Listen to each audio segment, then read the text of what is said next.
there, welcome to the Psychologist NG TV. I mean, it's been a while.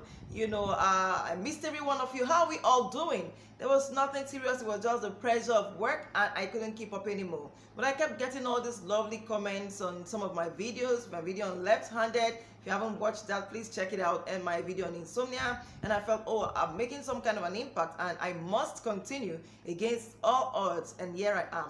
For those of you who have been watching my videos and coming back again and again, thank you so much for watching my videos. Thank you. I appreciate each and every one of you. And if you're yet to subscribe to the Psychologist NG TV, this is the right time. Just hit that subscribe button and voila, it's that easy. I mean, henceforth, you're going to be having more videos, more interesting and educational videos are going to be uploaded, and you don't want to miss any one of them. So please, hit on the subscribe button and then click on notification button so you can be notified when our videos are uploaded. For today, we're going to be talking about a topic that pretty much concerns each and every one of us, and that's the topic of depression. Depression is a mood state, okay? Depression as a mood state involves feelings of sadness, feelings of bitterness, of distress, of hollowness or emptiness, of hopelessness, feelings of a lack of energy, a lack of interest in everyday activities, a lack of self-worth, an inability to concentrate and make decisions. That's depression as a mood state. And like I said, if you look back at your life in the past 2 to 3 months, in the past year with the COVID-19 and everything, each and every one of us has been depressed at one point in time or the other. And for most of us, we can quickly deal with this depression and move on. But for some people, it is not so. Depression becomes a problem that hangs over them, that they suffer day in, day out, and it causes them distress. It makes them to be dysfunctional, It makes them to, not to function normally. And then for them, they need diagnosis, they need treatment. Okay, now for some people who have come to therapy, they have described their experience of depression like, falling into a deep, endless black hole that has no end. You just keep going and going and going. And for some days, they say they feel a little better, they can float up a little bit, but for other days, they just keep going down, down, down. And it's not a pleasant feeling. Like you might know, depression is associated with feelings of suicide, suicidal attempts, and eventually suicide for some. And so if you feel depressed, you might need to get help. So let's discuss depression as a disorder.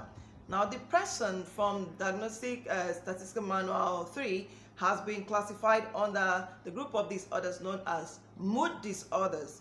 There are two basic mood states that are involved in mood disorders. One of them is depression that we've attempted to define, and the other is mania. And they exist at two extremes of a continuum. Okay, so while depression deals with feelings of sadness, feelings of sorrow, bitterness, emptiness, hollowness, and all that we had mentioned, mania deals with unusual feelings of excitement about everyday activities, feelings of euphoria about everyday activities, and then also some people have described it in therapy as having a continuous orgasm. And it might be more usual for you to experience depression from time to time than for you to be in a state of mania continuously. So for mood disorders, you have depression at one end of the continuum and you have mania at the other end of the continuum. And for some people who fluctuate between depression and mania from time to time, they might be diagnosed with bipolar disorder. But if you think you have a problem and you need a diagnosis, what you really need to do is to go get a diagnosis. Okay, yeah, so you can get treatment. Like we said, depression can be fatal. It can be fatal. So you need help if you have clinical depression. If it's not just the normal thing that comes and goes and you can live your life normally. Some people have gotten so depressed that because of these feelings of lack of energy and loss of interest, they just quit their job. They don't get leave from work, nothing. They just stop going to work, and then after a while they get fired, their relationships suffer, they shut everybody out, withdraw into themselves, and before you know, nobody even knows when it happens, they've committed suicide. May that not happen to us. If you need help, please get help. Okay, so let's talk about the signs and symptoms of depression. What do you need to look out for? Now, one of the most common forms of depression that people experience is a major depressive episode. So we're going to discuss the signs and symptoms of a major depressive episode. Now, for you to be diagnosed with a major depressive episode, the first thing is you must suffer or you will suffer feelings of depression most of the day every day for at least 2 to 3 weeks and above.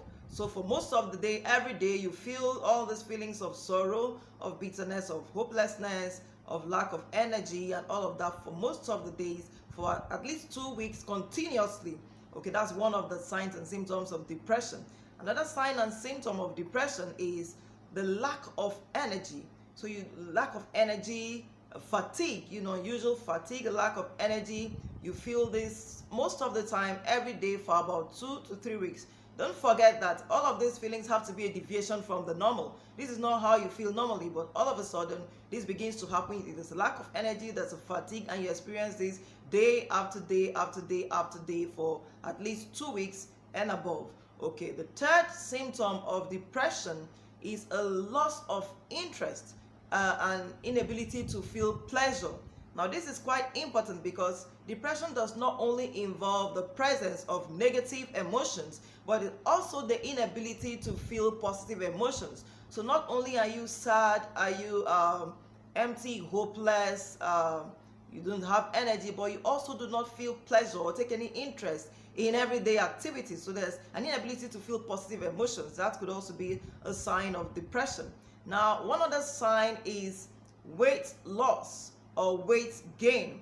Now, 5% of your body weight loss or weight gain within a period of 1 month when you are not trying to diet. You're not on a diet, you're not trying to lose weight, you're not trying to gain weight, and then you lose again about 5% of your body weight within a period of 1 month. That's also a sign of depression. Now, this one is accompanied with a change in our appetite. All of a sudden, you're either eating too much or you're eating too little. So there's either an increased appetite or a loss of appetite, and that's what is associated with the weight gain or weight loss. That could be a sign of depression. Another sign is insomnia or hypersomnia. So you're sleeping too little or you're sleeping too much day after day after day after day. You just sleep and sleep and sleep. So when you have either insomnia or hypersomnia that continues day after day after day, it can be a sign of depression. At this point, it's important to note that different people's experience of depression is different. You've heard me talk about weight loss and then weight gain. So for some people, it is weight loss. For others, it's weight gain. For some people, it's insomnia. For others, it's hypersomnia. So our experience of depression, it does not express itself the same way in every single person. There are individual differences, but look out for these changes. And when they are present, you know that there's a problem. Also, there's psychomotor retardation or psychomotor agitation. So you're either very, very active or inactive. That's why we talked about mania. There can be some bits of mania in depression. So for some people, going on a shopping spree, you just go shopping, or you're on a spending spree, you're just spending and spending and spending. It could also be a sign of depression. So there's that psychomotor agitation or psychomotor retardation that's associated with depression. There's also the sign of inability to make decisions. Inability to make decisions, indecisiveness, okay? And then there's also the feelings of guilt and the lack of self-worth, excessive feelings of guilt. Even when you've not done something wrong, you're feeling guilty, and then there's a lack of self-worth, loss of self-esteem that's associated also with depression. And these feelings, like I said, will continue for at least 2 weeks. You experience them every day continuously, then you know that, okay, depression might be lurking around the corner. Now, these symptoms, for you to be diagnosed with a major depressive episode, these symptoms I've mentioned, you must suffer these symptoms, at least 5 of them concurrently every day, most of the day, for at least 2 weeks. So you must suffer from at least 5 of these symptoms concurrently every day. I hope you're following me. Yeah. So it's not just one of them, and then no, at least 5 of these symptoms will be present concurrently, and you must suffer them continuously. Now, these symptoms must not be related to the intake of psychoactive drugs. So if you feel this way just after you've taken some psychoactive drug like heroin or marijuana or cocaine, then that is not depression. And also, they must not be related to an experience of a major sad event, okay, like the loss of a loved one. Now, it is recognized psychologically that major sad events like the loss of a loved one is associated with depression, and these feelings of depression can last for even up to a year, on and off for even up to a year. So if you've just suffered the loss of a loved one and that's the reason, you might not be diagnosed with a major depressive episode. One very important symptom of depression also is that depression is associated with thoughts or preoccupation with death, suicidal thoughts. Sometimes there might be a suicidal plan, there may not be a suicidal plan, but that's why it is very important for us to look out for our loved ones, because depression is associated with suicidal thoughts and eventually suicide for some. Now, so what causes depression? Now, there are different dimensions to the causes of depression. We have biological causes, we have psychological causes, and then, we have social and cultural causes for depression. Now, for the biological causes of depression, one of them is genetics. Yeah, there's the possibility of inheriting some genes that predispose you to being depressed. However, for you to suffer from depression, other factors like your lifestyle and social events must contribute to you suffering from depression. Another one is neurotransmitter activity. Now, when there are reduced level of the neurotransmitter serotonin, that could actually lead to depression. Serotonin is the neurotransmitter that's responsible for controlling our emotions. Okay, it controls other neurotransmitters like dopamine and norepinephrine. So reduced neurotransmitter levels can lead to depression. And then we talk about sleep. The inability to sleep well can also is associated, as a matter of fact, sleep is associated with depression. We find out that individuals that get depressed, they have a shorter experience of the slow wave sleep. And the slow wave sleep, that's the time we have the most restful sleep. So disruption in our sleep rhythms can also cause depression. As a matter of fact, it has been discovered that when people who are depressed are deprived of sleep in the second half of the night, that can temporarily relieve them of the symptoms of depression. And so there are psychological causes like, poor cognitive system, thought system, the way we think, the way we process our thoughts, that could also lead to depression. And then, like we mentioned earlier, major sad events can lead to depression, like the loss of a loved one, like the loss of a job, like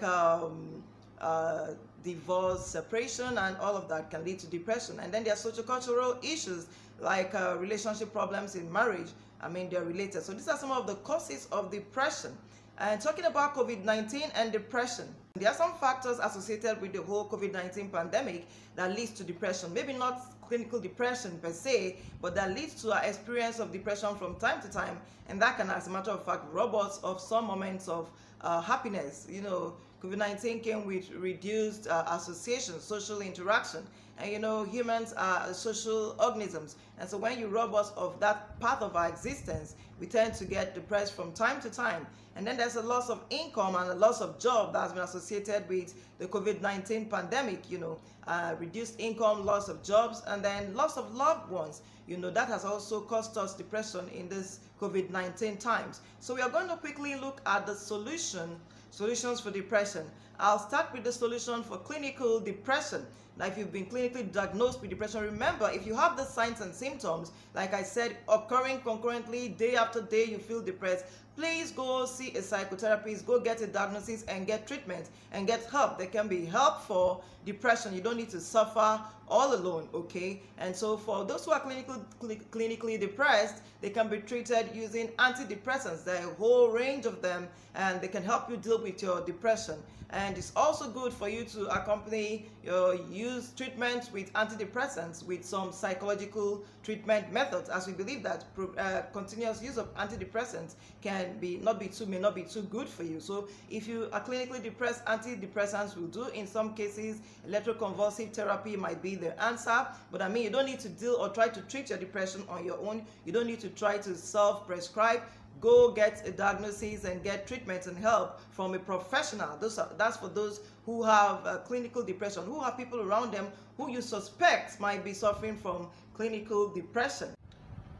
We also have psychological treatment, which could include cognitive behavioral therapy, basically cognitive restructuring, changing the way we think about everyday life events, stopping, catastrophizing of events. That's to say, every event that happens to you, you look at it as a catastrophe, as the worst thing ever, and then stopping the idea of learned helplessness, that you cannot go beyond the certain sad event that happens to you, that there's nothing you can do beyond this point, you're helpless. That's part of cognitive behavioral therapy, rethinking the way we think about events. And then we also have interpersonal psychological therapy that helps us build and nurture interpersonal relationships. Of course, we know that it is easier for people who have a strong social support system, who have a strong relationship, family relationship, friends, to deal with sad events and move on than for people who are isolated. Yeah, so now let's go straight on to treatment for everyday depression. How to deal with depression that just comes and goes and robs us of momentary peace, not clinical depression, especially in the face of COVID-19, post COVID-19, as the case may be. Now, before we want to look at some of the causes of depression inherent in the whole COVID-19 pandemic and its aftermath, we talk about loss of loved ones. Yes, that happened a lot too for a lot of people during COVID-19. And then we also talk about loss of jobs. A lot of people lost jobs and their sources of income, and so they had to deal with reduced income, and then reduce social interaction. So how can we deal with everyday depression, everyday feelings of sadness? How can we prevent these feelings? How can we deal with them? One of the ways to deal with depression in the face of COVID-19 and all of it is to think positively. Related to cognitive behavioral therapy is to focus on the positive events in your life and do not focus on the negatives. Okay, think positively. There's always a way out of everything that happens to us. Everything will pass away. So thinking positively and focusing on the positives can help us. Also, it is important to focus on the things that we can control. Don't focus on the things you can't control. All of this talk, especially around COVID-19, around the conspiracy theories, the vaccine, and all of the conspiracy theories related, don't focus on those because you can't control them. Focus on the things you can control. Do what you can do. Just focus on the positives and the things that you can control. That's one way to deal with depression. Another one, for people who can't reach their loved ones, whose loved ones are still beyond their reach, places where we still have lockdown, what you can do is reach out to your loved ones via video calls, call them, speak with them. Usually, because human beings are social animals, when we see our loved ones, we feel better. There's a release of positive hormones that make us feel better. And when you isolate a human being from his social circle, there definitely will be depressed, feelings of depression. Now, but we can deal with that. We can reduce those feelings of depression by having video calls with our loved ones, reaching out to them, talking to them often on the phone, and all of that. Another thing we can do is exercise, the good old therapy, exercise. Exercising leads to the release of endorphins that makes us feel better, both psychologically and physically. So we should try to develop a daily exercise routine. Exercise every day if you can help it, every day. And like they said, the best form of exercise is just taking a walk, about a 30 minutes walk every day. Ensure to exercise. That will keep you healthy. That will keep you feeling better every day. When you start your day with exercise, you'll have a lot of energy to run you through the day. So that's another way to deal with depression. And then talking about causes of depression inherent in the COVID-19 therapy and its aftermath. Okay, if you're dealing with reduced income, what you can do is to multiply your sources of income. If you have been depending on one stream of income, you can do that. You can continue to do that. Look for alternative streams of income. Do something else. Start a small business, start an additional job so you can have more income coming in. You can also reduce your expenditure. When you spend less, you have more money available to spend. So stop spending on frivolities. Stop spending on your wants. Rather focus on spending on your needs. So reduce your expenditure. Don't try to impress people. Live within your means. That's going to make more income available and less depression as a result of reduced income. And if you're dealing with the loss of a loved one, all we can hope for is that we see them after this life. Depending on your belief, believing on a superior being and a higher being helps us deal with negative life events. Okay, I believe in God, and I believe that He's Alpha and Omega. So your belief, just believe. If you're a Christian, for instance, you will see your loved ones after this life. If you're not a Christian, well, life has to go on. So I want to wish everyone here out there a very lovely weekend. Please check on your loved ones, call your loved ones. Please be there for people, support people. Times are really tough. Gone are the days when you say, okay, they didn't call me, I won't call them back. No, if you haven't heard from someone for a while, reach out to them. Try to find out what's going on with them, how they're feeling. Let us all stay safe and be safe. I love you all. Bye.